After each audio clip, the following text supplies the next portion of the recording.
Hi viewers, welcome to the channel Perfectly Imperfect by Swati Pala. Welcome to this video number 2 of the series Canada Diaries.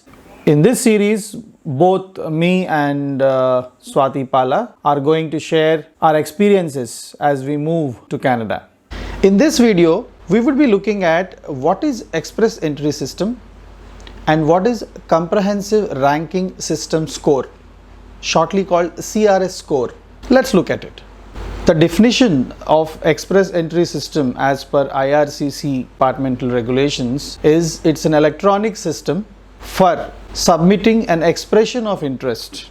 So the function of this EE system or Expressentry system is it contains basically all the expressions of interest of all foreign nationals, that is anybody other than Canadian citizen. This system ensures certain guidelines for allocating points based on the profile of the individual. Once you submit a profile, you will be ranked. Each individual or each expression of interest will have a particular rank with relative to the others. Also, this system is used by IRCC for communicating with the individual. For example, to clarify data provided when you are updating the profile, or to communicate, say once you are selected, to communicate with you that yes, you are invited to apply, or province picked up your profile under a provincial nomination program. This Expressentry system is the platform which is used. Also, once you receive an invitation to apply, all the information of the Expressentry profile is automatically transferred to your PR application, which you are finally going to submit. Please bear this in mind. They are going to transmit all the information you have provided in your Expressentry profile to your PR application. So any mismatch in future will nullify the complete effort. So please bear in mind that whatever you are updating the profile with has to be checked till you are confirmed that the information you are providing is absolutely correct. Okay, now let's look at what are the requirements of this Expressentry system to create a profile on, and also what is the validity and other such details. Coming to the requirements first, you need to have your education credential assessment done. So once you've done that, assessment should be at least less than 5-year-old. You should have your language proficiency test results in your hand, which is less than at least 2 years old, that is English or in French. Your passport, obviously you should have your passport with validity at least more than 2 to 3 years. There is no specific timeline given on this, but since the process takes at least 1 to 2 years, it is better that your passport is valid at least more than 3 years. Of course, if your dependents are going to accompany you, your spouse, your children, please do have their passports made and keep them ready. And also, you have to assess yourself under one of these, that is basically Federal Skilled Workers Program, Federal Skilled Traders Program, or Canadian Experience Program. And also please make sure that your occupation or the experience which you already had in maybe one or more than one occupations have their specific knock codes identified, and your experience certificates are in sync with whatever knock codes you want to claim your experience with. Now coming to the validity of Expressentry system profile, it is 1 year from the date you submit your profile. Now I'll just give you small input for you all. From the day you start creating your profile, you will get 60 days to submit the profile. That is, you may feel that your experience certificate is not in line and you want to go back to your previous employer and get it. So to cater for all such exigencies, IRCC provides 60 days. So from the day you start creating your profile, you have to submit it within the 60 days. You will be seeing the number of days to submit your profile every time you log in. So you have 60 days, but still I suggest you have whatever requirements I have just told, have them in your hand ready before you start creating your profile. How Expressentry system works? We have 4 steps. As far as my experience is concerned, I divided the whole thing into 4 steps. The first step is find yourself whether you're eligible or not. So that will be, I'll call it as step 1. And what is the eligibility? You should be a skilled worker, either under FSWP, that is Federal Skilled Worker Program or Federal Skilled Trades Program, or maybe you have a Canadian experience, that is called Canadian Experience Class. So all these three immigration programs, under one of which you should be eligible for. Now coming to step 2, you should get all your documents ready, your experience certificates, your passports, your residential proof for the last 10 years should be ready in your hand. Step 3 is obviously you create your login ID, password, you create your profile by submitting information as per the questions in the profile, which subsequent videos I would just create one random profile and would advise you all how to go about it. And in step 4, basically all the lucky ones who receive the invitation to apply, they will submit their PR application. Okay, now once you have reached the step 3 where you created your profile, now let's understand how the ranking happens. Basically depends on the score, simple and straight. No shortcuts about it. Very many people have asked me questions like, if you're having the same scores, is there any specific? The very simple and very straightforward way of picking up if the scores are equal is date and time of submission of profile. Now how does it work? I'll just give you an example. Profile 1 is at score 450, submitted on 1st September 2020 at say 0800 hours. Profile 2 again 450, submitted on 1st September 2020 at 0801 hours. Now whenever an Expressentry draw happens, two things are basically indicated by the IRCC. One is the cutoff score. They will say these many number of profiles or people have been given invitation to apply, and the cutoff score is, say in this case 450, and they will give a date and time stamp, that is 1st September 2020 0800 hours on or before. That is any and every profile which is submitted on 1st September or before 1st September 0800 hours and with cutoff score 450 are selected. So if you are 0801, just too bad, you have not got your ITA, you have to wait for the next draw.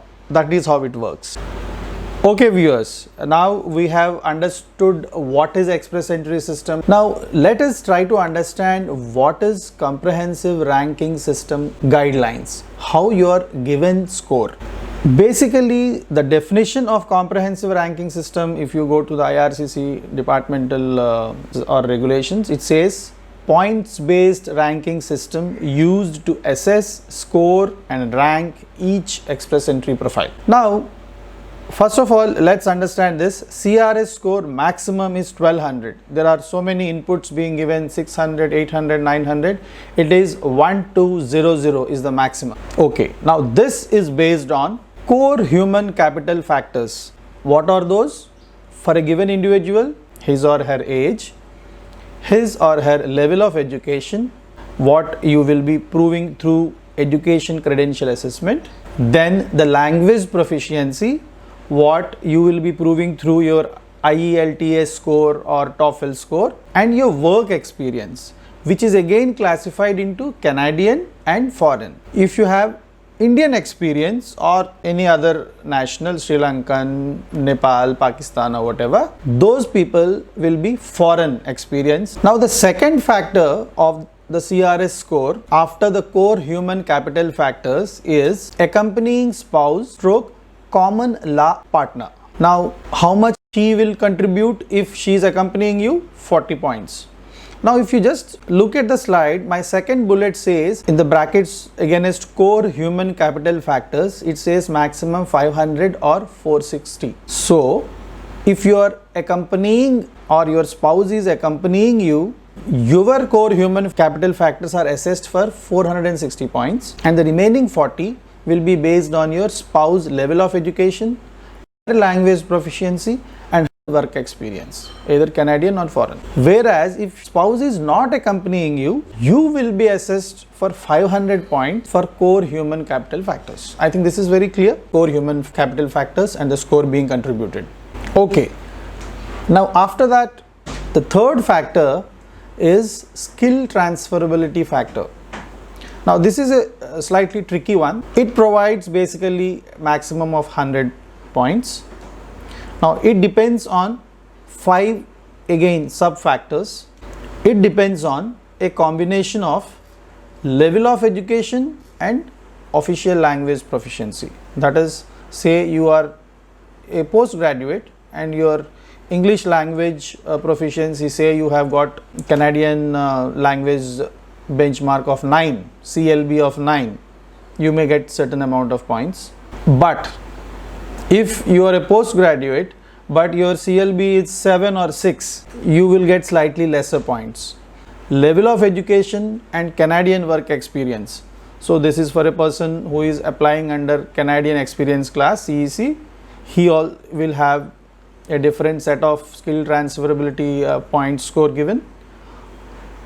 Work experience in foreign, that is other than Canada, in any other country, if you have any work experience, for example our Indian work experience, and what is our language proficiency score, or a combination of Canadian work experience and foreign work experience, or certificate of qualification, that is you have been to Canada and you have tradesman course or a diploma course, so where you got a certificate of qualification, that combined with your official language proficiency. So these 5 combinations will give you a maximum score of 100 under the skill transferability factors. So far we have seen 600 points. Now the remaining 600 are basically covered under additional factors. Maximum of 600 is what you can get under additional factors. Now how? If you have a provincial nomination, you straight away get 600. Qualifying offer of arranged employment. Any employment offer, any employer of Canada offering you a job, you will definitely get 200 points maximum. For an offer to qualify for giving you 200 points, there are certain requirements to be met. It is not that somebody just gives you an email on a Gmail ID or a Yahoo Mail ID and say I am offering you a job at this salary and you will get 200 points. Not so. How it has to become a qualifying offer, we will maybe see in video 4 or video 5 soon. But yes, that gives you 200 points. Then comes Canadian education credentials. As in my first video, I have told you guys, if there is a way to immigrate to Canada, one is through the PR route, another is a study visa route. So what the people who've gone there to Canada on a study visa, did a say graduation, post graduation or a diploma, their Canadian education credentials, what you can finally call after finishing your education there, will give you 15 points. Heads up for you in your CRS score. A sibling in Canada, you are a blessed soul, you will get 15 more points. And yes, if you have 2 tongues, I mean English and French, you will get 15 more points. You understood now what are the additional factors, right? Okay, that is, I hope it is not too much of mathematics. It's a maximum of 1200 points what we are trying to score out of. So who should check first of all this CRS score? Yes, I had given you certain variables how you will be getting the points, but who should check and why should we check? As you can see, there are 3 economic immigration programs. If you are eligible under any of these 3, you don't have to check separately. There is no point system to check individually under these 3 programs, am I eligible or not. You should have experience under a knock code, which is either under say skill 0, skill A or skill B. Those things you will find in my first video. So any of these 3, if you are eligible based on your education, work experience, and you obviously have your English score ready in hand, you can try in one of these 3 programs. And yes, your age should be more than 18 years. So all those young aspirants, please wait till you cross 18 and then yes, you are eligible. Why check CRS score? I already said in my previous slide who should check. Why should we check?